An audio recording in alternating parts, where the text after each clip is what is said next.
Hello, good morning, नमस्कार, आदाब। एक बार फिर से आप सबका स्वागत है वाईफाई स्टडी स्टूडियोज चैनल पे, which is a part of Unacademy. सुबह का जो आपका टाइम है 5 बजे का, ये काफ़ी टाइम से डिस्टर्ब था, तो अब आपके इसमें कंटिन्यू सेशन स्टार्ट हो चुके हैं।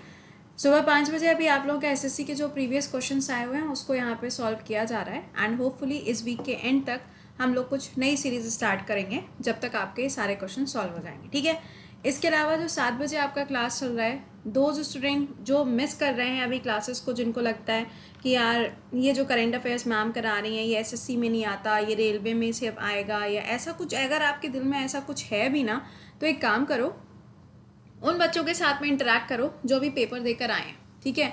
आपको खुद रियलाइज़ हो जाएगा कि क्या है क्या नहीं है। तो प्लीज़ इस क्लास को मिस मत किया करिए। जो बच्चे आलस कर रहे होते हैं, बाद में सेशन को देखते हैं जस्ट फॉर अ मोटिवेशन, मेरे को भी मोटिवेशन की ज़रूरत होती है, तो be live in the session सुबह 7 बजे। 1 घंटे पढ़ाई करके सुबह उठ के पढ़ लोगे तो कुछ चला नहीं जाएगा। ठीक है। बाकी आपका 10:30 बजे स्पेशल क्लास चल रहा है, एक बार देख लीजिएगा। नई सीरीज स्टार्ट हो रही है एंड 2 बजे आपकी नई सीरीज स्टार्ट हो रही है। ठीक है। तो प्लीज़ इन सेशंस को एक बार से देख जरूर लीजिएगा। चलिए, सेशन को एक बार से लाइक और शेयर मारिएगा। तो सबसे पहला सवाल आपके सामने क्या है, which of the following is the lower most layer of the atmosphere. एक बार सेशन में कोई क्वेश्चन आया था, मैंने कराया था वो सवाल, उसमें पूछा गया था बिल्कुल क्लोज लेयर कौन सी है एटमॉस्फेयर के, तब तो आंसर ट्रोपोस्फियर था। लेकिन यहाँ पे क्या पूछा जा रहा है, लोअर मोस्ट लिख दिया, तो भी आंसर क्या है, ट्रोपोस्फियर ही होगा। सवाल थोड़ी ना बदल जाएगा।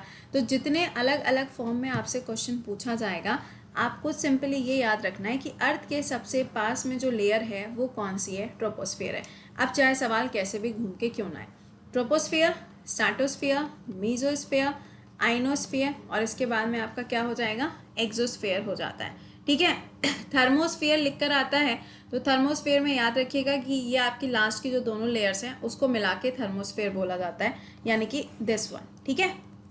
चलिए अगला सवाल, the rating for a fuse use in the house hold electric circuit is provided on the basis of.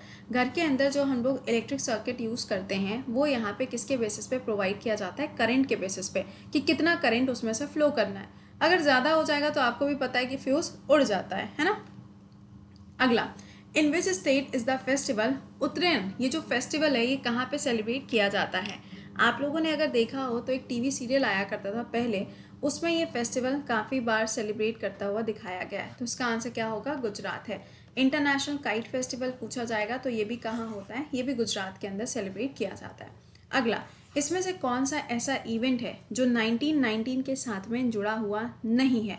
तो इसका आंसर क्या होगा यहाँ पे, पार्टीशन ऑफ बंगाल। ये कब का है, 1905 का है, ऑब्वियस है।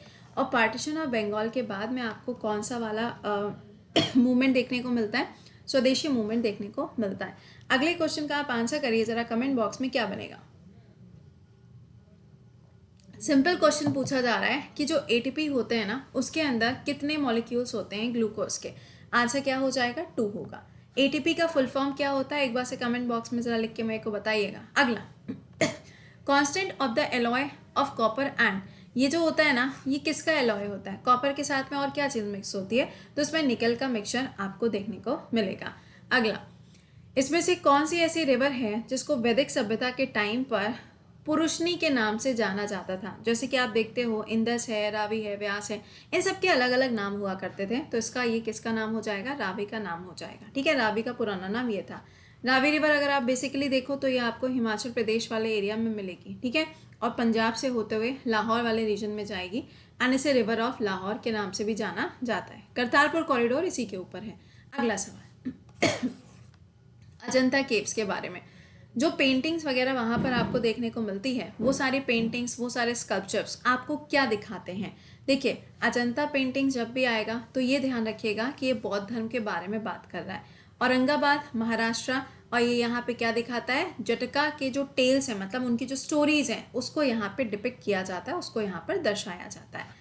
अगला, which one is not a recipient of 2009 mother Teresa memorial award for social justice. इनमें से कौन से ऐसे हैं जिनको इस अवार्ड से सम्मानित नहीं किया गया है। इसका आंसर क्या होगा, मेघा पाठक। ठीक है। देखो, कैलाश सत्यार्थी हम सभी लोग जानते हैं, नोबेल पीस प्राइज 2014 का इनको मिला था। इनका एक मूवमेंट है या इनका एक एनजीओ है, बचपन बचाओ आंदोलन, आपने नाम सुना होगा।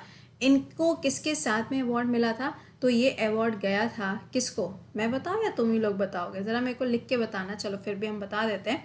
मलाला यूसुफजई, नाम सबने सुना हुआ है, कुछ नया नाम नहीं है ये। अच्छा अगला सवाल, मिजोरम के सीएम का आपको नाम बताना है 2019 में कौन थे? देखिए मिजोरम के अंदर अभी लोन वगैरह प्रोवाइड किया है वर्ल्ड बैंक ने, तो पॉसिबिलिटीज़ हैं कि वो आपसे एक क्वेश्चन दोबारा से पूछ ले। तो इसका आंसर क्या हो जाएगा? जोरांगथंगा इज द राइट आंसर। अगला सवाल, पेडोलॉजी ये किस चीज़ की स्टडी के बारे में बताता है? तो ये सॉइल की स्टडी के बारे में बताता है। ये सवाल इससे पहले भी पूछा गया है, मुझे याद है कि मैंने ये क्वेश्चन किसी और सीरीज़ में भी सॉल्व करवाया था। तो आप देख रहे हो कि क्वेश्चन जो हैं जब अभी आपके एसएससी के पेपर होंगे तो उसमें ये सीरीज़ बार बार रिपीट होगी। ठीक है, दिल इलाही, अब ये किसके टाइम पे? ऑब्वियस सी बात है अकबर के टाइम पे इसकी शुरुआत करी गई थी। अगला सवाल, सवाल में पूछा जा रहा है बेटी बचाओ बेटी पढ़ाओ स्कीम के अंदर इसमें से कौन सा ऐसा मंत्रालय है जो नहीं आता है, मिनिस्ट्री नहीं आती है, वो पूछी गई है। तो इसका आंसर हो जाएगा रूरल एंड डेवलपमेंट। सिंपल है, देखो हेल्थ एंड फैमिली वेलफेयर आती है, विमेन एंड चिल्ड्रन आती है, और एचआरडी मिनिस्ट्री आएगी क्योंकि बेटी बचाओ बेटी पढ़ाओ लिखा है ना, तो ये 3 मिनिस्ट्रीज है। अच्छा एचआरडी मिनिस्ट्री लिखा है, इसको करेक्ट कर लीजिएगा। अब नई वाली जो मिनिस्ट्री है दैट इज एजुकेशन मिनिस्ट्री, है ना, अब एचआरडी थोड़ी ना बोलोगे। अगला देखिएगा, नॉन बायोडिग्रेडेबल वेस्ट इसमें से कौन सा है? आंसर करके बताइए कमेंट बॉक्स में क्या बनेगा। देखो सिंपल है, नॉन डिग्रेडेबल है या नॉन बायोडिग्रेडेबल है, बात सेम होती है। तो इसका आंसर क्या है? प्लास्टिक है।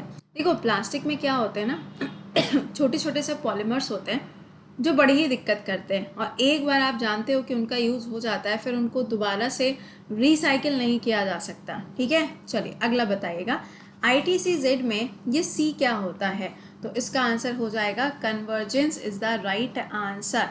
ये क्या होता है आपका? Inter tropical conversion zone. और ये कैसे कैसे शिफ्ट होता है? जैसे जैसे सन की शिफ्टिंग होती जाती है वैसे वैसे इसकी भी शिफ्टिंग होती जाती है। ठीक है, अगला सवाल, IIT Madras first indigenously design standing wheel chair इन्होंने बनाई थी, आपको बताना है 2019 में जो बनाई गई थी इसका नाम क्या है? ठीक है, तो इसका नाम क्या होगा? एराइज, मैराथन, अवेक, ऑप्टिमिस्ट, क्या होगा? इसका आंसर बनेगा arise is the right answer. अभी भी गला ठीक नहीं हुआ, मतलब ऐसी वाली यहाँ पे वाट लगी पड़ी है, गला ठीक होने का नाम ही नहीं ले रहा है। अगला बताइएगा, who sign the treaty of Alinagar with Britishers, किसने इस ट्रीटी को साइन किया था? आंसर, इसका आंसर क्या बनेगा? आंसर हो जाएगा यहाँ पे सिराजुद्दौला। ठीक है ना, ये याद रखिएगा, ये ट्रीटी साइन करी गई थी इन लोगों के बीच में। अगला सवाल, जीएसटी के लिए यहाँ पे कौन सा वाला अमेंडमेंट नंबर है? आंसर हो जाएगा 101। बस अगर बिल नंबर पूछ लेना तो बिल नंबर भी याद रखिएगा, दैट इज 122 बिल नंबर। ठीक है, अगला क्वेश्चन में पूछा जा रहा है कि जब समर ओलंपिक्स हुए थे 2012 में तो उस टाइम पे इंडिया को कितने मेडल्स मिले थे? भाई ऐसे सवाल कौन पूछता है, चलो अब पूछे गए हैं एसएससी में तो आपको पढ़ना पड़ेगा। आंसर हो जाएगा 6 मेडल। अच्छा 2016 में पूछा जाए तो रियो डी जनेरियो में है, 2012 में कहाँ है? लंदन के अंदर है। दोनों ही चीज़ें पता होनी चाहिए। और अभी 2020 में होना था बट इसको पोस्टपोन किया, now it will held in Tokyo. ठीक है, अगला ग्लोबल पीस इंडेक्स 2019 इंडिया की रैंकिंग देख रहे हो, 2020 में 2019 पूछा है तो ऑब्वियस सी बात है 2021 में 2020 और 2019 दोनों में से कुछ भी पूछ सकता है। तो इसका करेक्ट आंसर क्या है? 141 हो जाएगा इसका राइट आंसर। अगले सवाल पे आइए, बताइएगा मेन हॉकी जो वर्ल्ड कप है जो कि भुवनेश्वर में हुआ था 2018 में, इसका मैस्कॉट क्या था? यानी कि इसका अगर आप देखें शुभांकर क्या था? आंसर हो जाएगा टर्टल।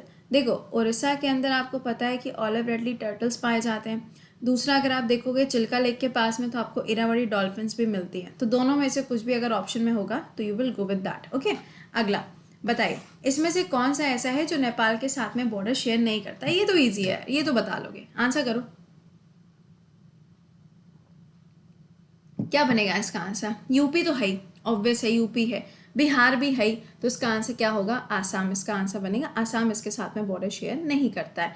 आसाम का बॉर्डर अगर आप देखेंगे तो बांग्लादेश के साथ में शेयर करेगा बट नॉट विद दिस। ठीक है, अच्छा अगला 2019 में इसमें से कौन सी ऐसी स्कीम थी जो कि वाटर कंजर्वेशन से जुड़ी हुई है एंड हार्वेस्ट सिस्टम से जुड़ी हुई है?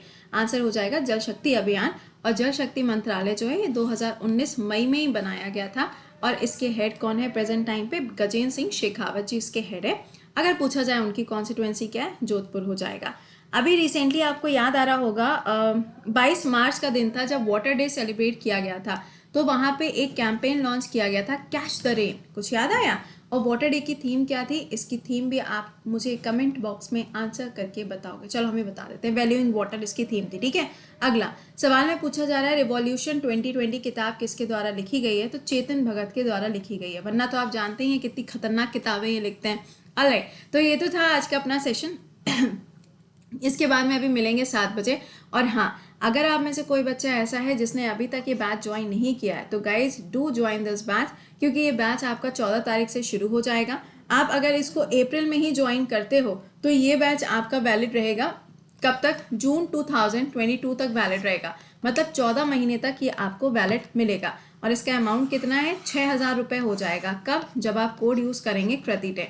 कैसे ज्वाइन करना है? वीडियो के डिस्क्रिप्शन में लिंक लगा हुआ है, वहाँ पे जाना है, क्लिक करना है, पेज ओपन होके आएगा।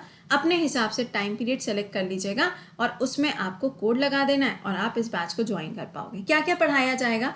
जीएस, मैथ, इंग्लिश और रीजनिंग बिल्कुल बेसिक से पढ़ाई जाएगी हर एक एग्जाम के लिए। देखिए सिंपल सी बात है, जीएस के पार्ट हो, मैथ्स हो, इंग्लिश हो, रीजनिंग हो, ये बदलती नहीं है, सिर्फ इसके लेवल चेंज होते हैं। और जब आपको एजुकेटर ये पढ़ाता है तो ऑब्वियसली वो सारे के सारे लेवल्स आपके लिए कवर करता है। तो आप ध्यान रखिएगा, आप किसी भी एग्जाम की तैयारी करो, you can join this batch. ठीक है, इसके अलावा स्कॉलरशिप टेस्ट जो है आपका वो रहेगा कब?